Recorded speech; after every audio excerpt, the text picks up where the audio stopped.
ہو یا مرد ننگے سر واش روم میں جائے یا ننگے پاؤں واش روم میں جائے، عورت ہو یا مرد ننگے سر باہر نکلے، شاپنگ کرے یا پروگرام میں جائے یا شادی میں جائے یا سفر کرے، تو اس کا کیا حکم ہے؟ یاد رکھیے کہ نبی کریم صلی اللہ تعالی وسلم نے کبھی بھی ننگے سر زندگی نہیں گزاری۔ آپ نے ٹوپی پہنی، آپ نے عمامہ پہنا، آپ نے رومال وغیرہ پہنا، لیکن ننگے سر رہے کہاں رہے؟ حج میں، بیت اللہ۔ ننگے سر رہے کہاں رہے؟ بیت اللہ میں عمرے کے دوران، ورنہ عمومی طور پر آپ ننگے سر رہتے ہیں۔ اب یہی حکم مردوں کے لیے عورتوں کے لیے کہ سنت یہی ہے کہ ننگے سر نہ رہیں۔ اب رہا یہ کہ ننگے سر واش روم میں جاتے ہیں، عورت ہو یا مرد، تو نبی کریم صلی اللہ علیہ وسلم نے ننگے سر واش روم میں بھی کبھی تشریف نہیں لے گئے، ننگے پاؤں واش روم میں بھی کبھی تشریف نہیں لے گئے۔ اور کوئی بھائی یا بہن، کوئی عورت یا مرد ننگے پاؤں واش روم میں جاتے ہیں، ننگے سر واش روم میں جاتے ہیں، تو جائز تو ہے لیکن خلاف سنت ہے۔ اور یاد رکھیے جو کام خلاف سنت ہو، سنت کے خلاف کوئی کر رہا ہو، مرد ہو یا عورت ہو، لڑکا ہو یا لڑکی ہو، تو اس کا وبال پڑے گا، کچھ نہ کچھ نحوست ہوگی، کچھ نہ کچھ فرق پڑے گا۔ ایسا نہیں ہے کہ آپ سنت کو چھوڑ دے کچھ بھی نہیں ہوگا۔ میرے استاد محترم حضرت مولانا طارق جمیل صاحب فرماتے ہیں کہ دیکھیں پاس ہوا لڑکا 33 نمبر پر پاس ہوتا ہے، 1 نمبر کم مجھے فیل ہو جاتا ہے۔ 5 روپے کی ہوا ڈلتی ہے ٹائر میں، 10 کروڑ کی گاڑی ہے، ٹائر میں ہوا نہیں ہے، ناکارہ ہو جاتی ہے۔ ایک چھوٹا سا سوراخ ہو جائے بوری میں، بھری ہوئی بوری خالی ہو جاتی ہے، ایک ٹینکی میں سے چھوٹی سی ٹونٹی کھول دی جائے، پوری ٹینکی خالی ہو جاتی ہے۔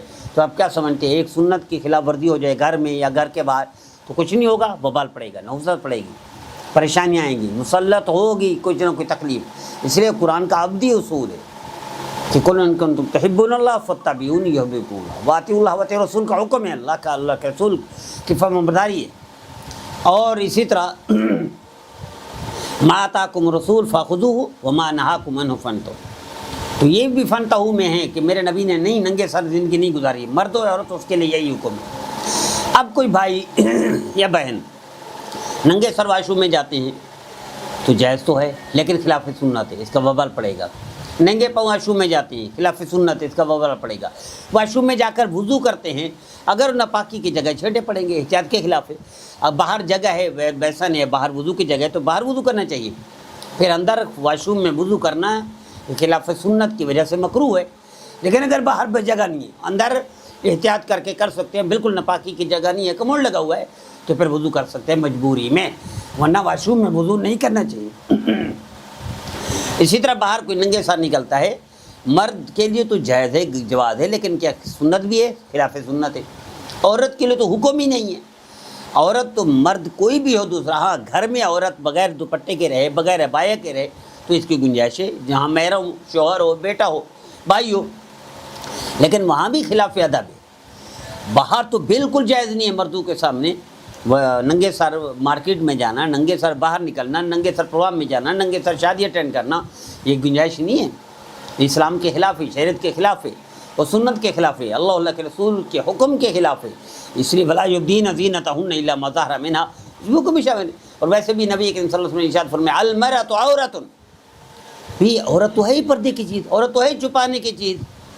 تو آئیے طے کر لیجئے ہم اپنے گھروں میں اپنی بیٹیوں کا، اپنی بہنوں کا اور اپنے ماؤں کا ماحول بنائیں، ان کو بتائیں، اور اپنا بھی نبی کریم صلی اللہ علیہ وسلم کی سنت پر عمل کریں۔